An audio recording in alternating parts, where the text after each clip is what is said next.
Student ID. I did want to have the shirt, but unfortunately the SCU uniform didn't arrive on time for me. Ready. Hi, Miss Maxwell. Thank you so much for being here today. We're going to have a little bit of a discussion about developmental language disorder, how to look out for it, how it's diagnosed, as well as kind of its impact on literacy. And then we're also going to be discussing a little bit about reading disorders, the science of reading, and then some of our assessment finds, some of our finds that we got from the assessments of your three students. And then we'll finish everything up with a little bit about emergent literacy. So let's get into it. So, developmental language delay, or DLD, is a diagnosis that's given to individuals with with issues in their language skills, such as talking, understanding, or listening. So, there's a lot of false information about what causes a person to have DLD. So, although people with pre-existing neurological conditions like Down syndrome and that sort of thing, um, are more likely to have a language disorder. Neurotypical people or individuals with no disabilities can also have DLD, and it currently has no identifiable cause.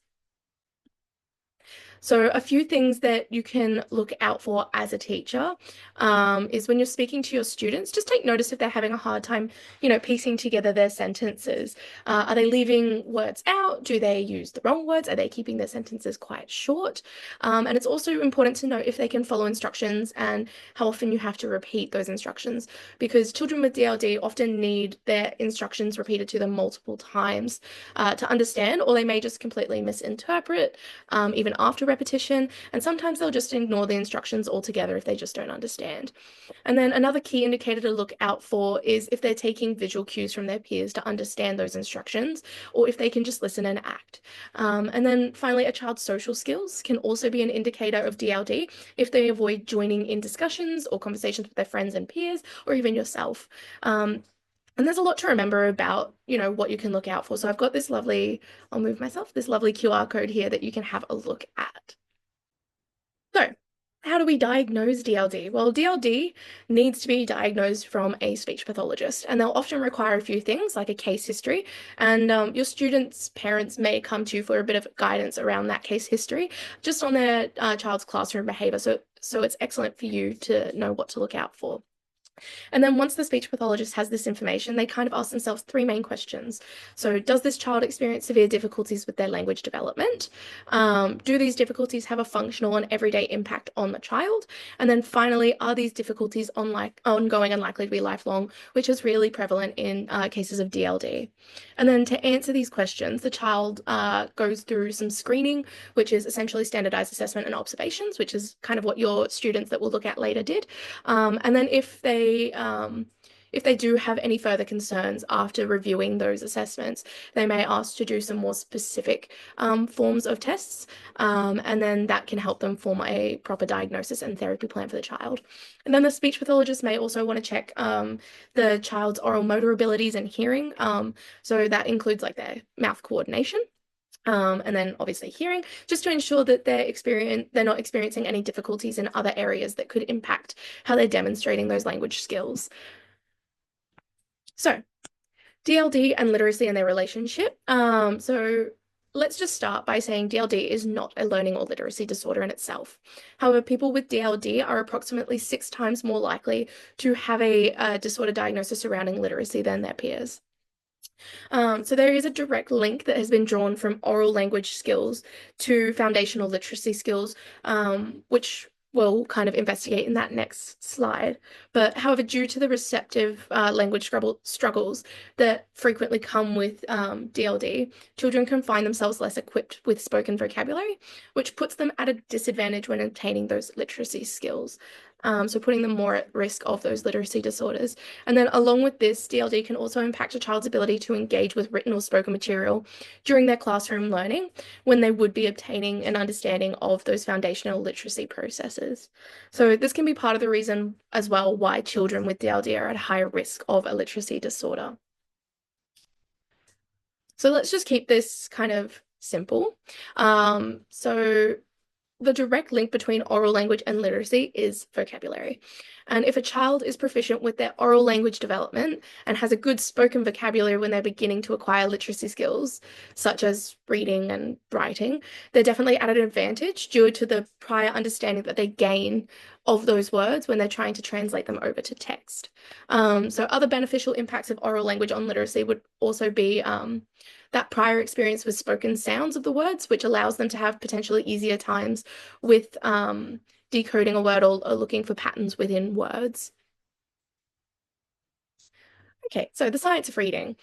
Unlike speaking, which is for most people naturally acquired, reading is a learned skill. It's not innate, it's not intuitive. So, to develop reading, writing, and spelling abilities, children rely on external support like school, family, and then also like consistent practice. So, just to summarize kind of the science of reading, it refers to the cognitive processes involved in learning to read. And it's based on, so we could go based on the simple view of reading. Um, these processes include word recognition and language comprehension, and they have various different subtypes involved, which we can have a look at the Big Six reading model in our next that goes a bit more into those subtypes. So there are about six main components to reading, which is referred to as the Big Six. And we've already kind of touched on the newest recognized addition to the Big Six, which is oral language. So let's go through some of the others. We've got phonological awareness, which focuses on the sound of speech, and this includes rhythm, rhyme, and syllables of words, which can be practiced at home or in class with the demonstrations that I've given you there. Then we have phonics, which recognizes the relationship between letters and their sounds. And evidence supports that children who are struggling or beginning to read learn letters best individually, so B is B, and then in common combinations. And then we have vocabulary. So this involves understanding the meaning behind words, and it's best taught through repeated exposure to words with accompanying understanding of what they mean. And next, we have fluency, which is summarized as the ability to read at the same pace, expression, and phrasing as spoken language. So that one's really important. And then finally, comprehension, which refers to a child's ability to understand what they're reading and determine how to approach it. So whether that's should I be reading this carefully? Is there a lot of detail to this? Or can I skim or scan this? And then to support a child's comprehension, you should encourage the children to be asking questions, to visualize what they're reading, to make connections between words and phrases they've heard, and then also to infer meaning and clarify any confusion. This active engagement kind of helps them deepen their understanding and build a stronger comprehensive skill. So fluency, vocabulary, and comprehension are very closely interconnected. So supporting students in all these three areas is important to ensure they can develop each one very effectively. So if you want to know a little bit more about how you can support these processes in your classroom, I've got that little QR code there that you can scan. So let's have a look at some of the subtypes of reading disorders. So if we have dysfunction in these areas. So there's three subtypes, which is dyslexia, mixed decoding comprehension deficit, and specific comprehension deficit. So dyslexia, though it directly impacts reading, it does not affect a child's comprehension. Children with dyslexia often experience more challenges in regards to reading and spelling with accuracy and fluency. So specifically, individuals with dyslexia have difficulty with decoding what they're reading. And then we have mixed decoding comprehension deficit, which is a bit more diverse in its impacts. It affects a child's language comprehension and word recognition, which ultimately impacts kind of all those areas of literacy like spelling, reading, and writing. And then finally, we have specific comprehension deficit, which is essentially dyslexia's exact opposite. So if you look at figure 10.1 on the screen, you can see that this subtype specifically relates to a child's comprehension. So the child should be able to demonstrate typical or pretty good word recognition for their age group, but they may show difficulty displaying knowledge of the words that are being produced. So it's important to understand again that these are not learning disabilities and they do not impact or suggest any issues with a child's intellect. And I find that's something that people can get a little bit confused about. So now that we have a bit of background, let's look at the three students that did those standardized language tests. So I'm going to refer to them as student A, B, and C just for privacy. So the first assessment was a language screening, and the second was the narrative language measures, which I'm going to refer to as NLM. Both kind of assessed receptive and expressive vocabulary, listening comprehension, and sentence repetition. However, both tests offered very different ways of analyzing these skills, as you can see. So let's look at the results. So student A was placed in the bottom 20% of their age group for their language screening results. And in the NLM, their scores were 0 out of 31, which is considered high risk. Both assessments showed signs that student A could potentially have a language disorder. And those indicators were like poor sentence repetition and limited expressive vocabulary across both assessments. And then also the child was noted to be misusing words such as, like she said, she was pleasant to finish the game instead of she was happy that she could finish the game or something in that context. Then we have student B, who scored in the top 23% with a strong expressive vocabulary. And despite a lower receptive vocabulary score, their overall results were reasonably good. And then in the NLM, student B scored 16 out of 31, which is typical benchmark. So student B overall demonstrated a good ability to recall information, even though they forgot some of the answers to some of the questions about the narrative. But just based on the two assessments, there's no concerns for student B. They could just maybe keep an eye on their receptive language as they progress. And then finally, we have student C. And they scored in the bottom 4% of their age group in the language screener. So their highest scores were in receptive vocabulary, and the lowest were in expressive vocabulary. And then in the NLM, student C was scored 5 out of 31 overall, which is considered high risk. So even with prompts, student C struggled to recall narrative details correctly. They also showed very little expressive language ability, with most of their sentences in their notes being produced incorrectly or disjointed. And then just basically with all of this data that we've seen from both assessments, I would say that student C also could be considered high risk of DLD, which as we spoke about can also connect to those literacy disorders.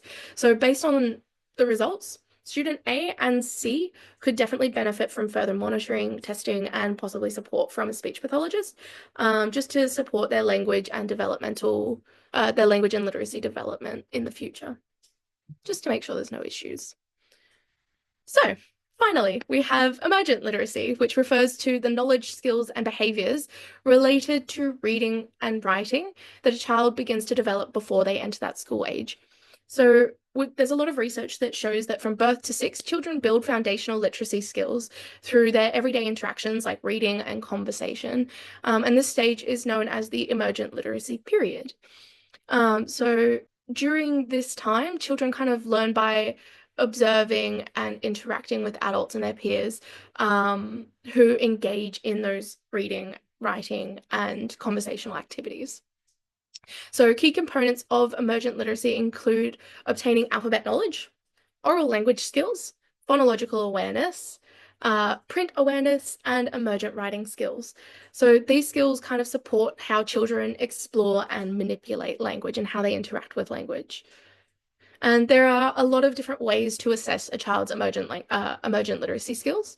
So kind of understanding the developmental milestones for different age groups to guide your assessment is pretty important. So I have a link on that QR code there for you, just so you can kind of get an idea of what those milestones are. So for preschool age children, suitable assessments might include for phonological awareness, asking questions like, how many sounds are in the word eggs? And then for alphabet knowledge, you can test their ability to recognize letters by asking, like, what's this letter? Or pointing at a letter and going, what's this letter? Or which letter makes the B sound, seeing if they can have those recognition of different syllables. Or symbols, sorry. Then you have print awareness. So you can also observe, like, give them a book, see if they turn the pages in the correct way, if they're trying to read from right to left or left to right. So, and then we have emergent writing skills. So you can check if they can copy letters and numbers if they're trying to scribble them out. And then finally for oral language and phonological awareness, you can ask questions like, again, how many sounds are in the word egg, and get them to sound those out. and that just helps with assessing phonological awareness. And then you can also use clinical screenings such as the SELF-3, which is a standardized norm reference assessment that includes like subtext, like storytelling and picture pointing in response to questions. So these sort of tasks, so showing them a dog and a cat and a fish and going, which one's the dog, and having them point at it. So these tests kind of help analyze the child's oral and phonological abilities. So with all this knowledge, it's important if you come across a child who may require early language intervention. And it's important to remember that children do not need to be school aged to begin displaying signs of DLD. So I hope this presentation was kind of helpful for your in-class experience with these students. Thank you.